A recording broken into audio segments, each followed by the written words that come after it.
Yes, sir. I was just going to say, as a reporter, I was first of all glad you never found the footage of me sitting next to Dr. Ruth at the dinner. Interesting. I bet that was an interesting conversation. Thank you for not finding it. Second of all, I had no idea how many parties I hadn't been invited to, so thank you for that. I was going to just follow up on exactly where you were headed, which is, what would you do to the dinner itself to try to fix this? Is it more about focusing on the work that journalists have done? Is it more about focusing on the work that they can't do because of a set of impediments? What's the thing that you do to the event itself, or is that, does that not even matter? What would you do, Patrick, to fix the dinner? Well, I mean, some of the things I hit on, well, let me go about it in a roundabout way. If there were other events in this town that represented this town well, and that were popular, and that power players in this town rallied around and supported and threw parties for, and blah, blah, blah, blah. But that, but that weren't so much about self-celebration, that weren't so much about business. I don't think I'd have any problem with the White House Correspondents' Dinner. My issue with the White House Correspondents' Dinner is that it's our Super Bowl, and it's not the best Super Bowl. People could say, well, it's a dinner, but that's like calling the Super Bowl. People could say it's just a dinner, but that's like calling the Super Bowl just a football game. It's not. And to me, the real issue is, I mean, yes, you could fix a dinner in little ways here and there, but it's more just not making it our #1 event. And obviously there are things, I mean, this is sort of tricky in writing the film about saying, oh, it's the most important event if you're in DC. Obviously, it's not the most important event in DC. Every bill signing is more important. Every time a constituent writes to a lawmaker, that's more important. Every time a bill gets signed into law that affects people's lives, that's more important.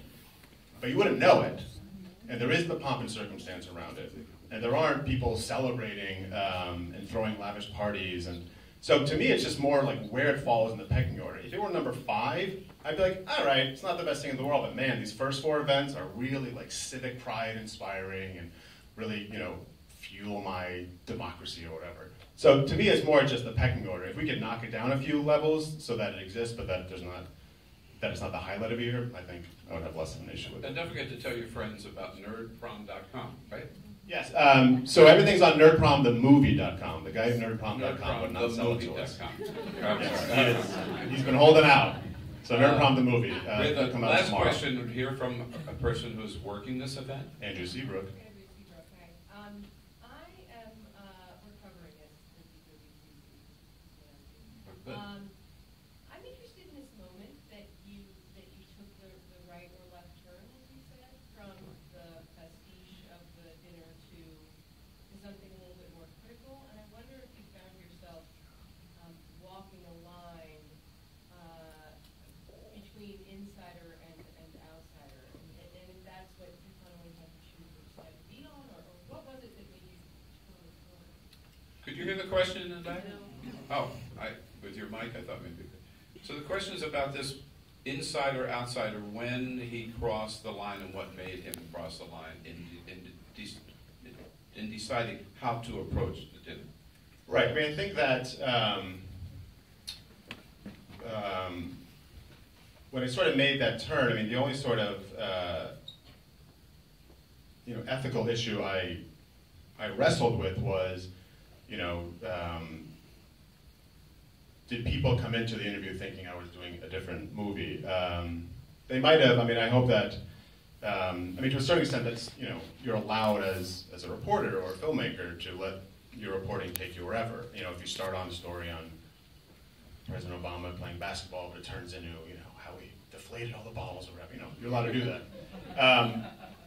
So I mean, I did sort of make that turn in terms of, I think, like the insider-outsider thing.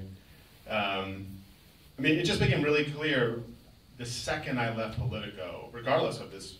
I mean, and that was in the beginning stages of the documentary where it was just going to be like this portrait of it. I mean, the access just dried up.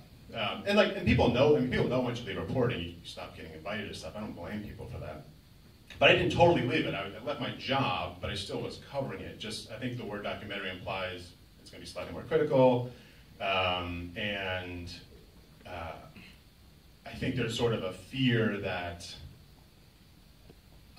because I had no boss, there's no one else they could talk to complain about me, which I think bothered. Whereas if I worked at, and by the way, I'm not singling out Politico. This would happen anywhere, I think.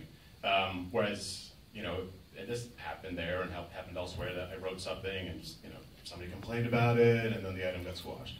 You know, but I don't have that boss anymore. I mean, people might not like it, but so that was sort of the very interesting thing was sort of how the access dried up the second I left Politico, like clockwork. So thank you all for hanging around tonight. Let me just say that for those of us who knew Patrick as a damn good reporter, it's very exciting to see him emerge as a very talented filmmaker. Not just someone who had the vision to do this documentary, but who wrote the documentary, and, I must say, who did a damn good job of acting in the documentary.